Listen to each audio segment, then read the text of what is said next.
Right on. Well, welcome back. Today is actually one of my favorite modules, and that's Formula for Happiness. And did you know that there's a formula for happiness? Well, there is, and it's true, but it's probably not what you'd expect. Let me explain. Okay. I think that oftentimes we've either consciously or unconsciously been led to believe that the formula for happiness sounds something like this. You tell me if this sounds familiar, but go to school, get good grades, graduate, find a good job, get a family, have kids, buy a house, and become successful. And once you're successful, well, then you'll be happy. Sound familiar? I think that's kind of the story or the narrative that we're sold, especially in the Western world, okay? But I'll tell you, the problem with that is that if your happiness is always dependent upon achieving the next milestone, those feelings of happiness or fulfillment and success are going to be pretty short-lived. And the reason is because we have this tendency to always move the mile marker, don't we? And continue to move the goalposts. And we might celebrate for a day or a week or whatever that might be, but it's usually not very long before we're on to the next thing. Am I right? And what happens is we create this situation where true lasting happiness, joy, and fulfillment is kind of forever just out of reach. And we're kind of like a puppy dog just chasing its own tail. And I can tell you, in my experience, that formula for happiness was hollow or empty. And, I did all the things. I checked all the boxes. I went to school. I, owned my own business. I was my own boss. I, had the big house with the new car in the driveway and the big pool in the backyard and the family and the 2 kids and stuff like that. And from the outside looking in, I was winning. By all accounts, I should have been over the moon happy. But that's not the case. And for me, I was miserable. And I was dying on the inside, And so I think that there's more to this story or more to this picture than that formula for happiness that we've been sold, okay? Now, Shawn Achor, who is the author of a book called The Happiness Advantage, he's actually has his own TED Talk. You can look it up online. I think it's just called The Happiness Advantage. It's also the title of his New York Times best-selling book. Okay? He's also a Harvard University professor and researcher. And him and his team at Harvard University got interested in this topic of happiness. What is happiness and what constitutes happiness and who are the happiest people? Okay? And he found something that I think was really interesting. And he found that not only is that formula not true, okay, but it's actually backwards, which is really fascinating.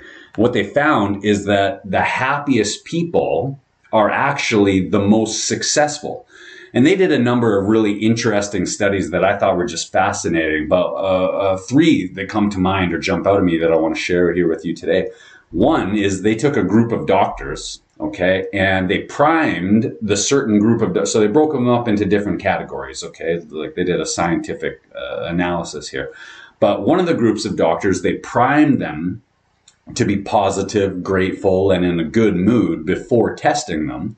And what they found is that that group of doctors were 3 times more likely to show creative intelligence, and they came to accurate diagnoses 19% faster than the other 2 groups, okay?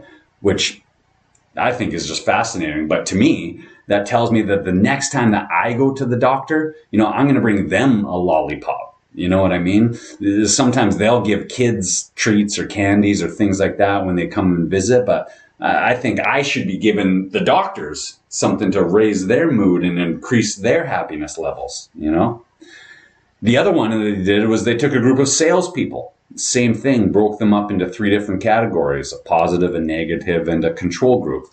And they found that salespeople who were put into a positive state, okay, before their sales calls outsold their neutral or negative peers by 60%.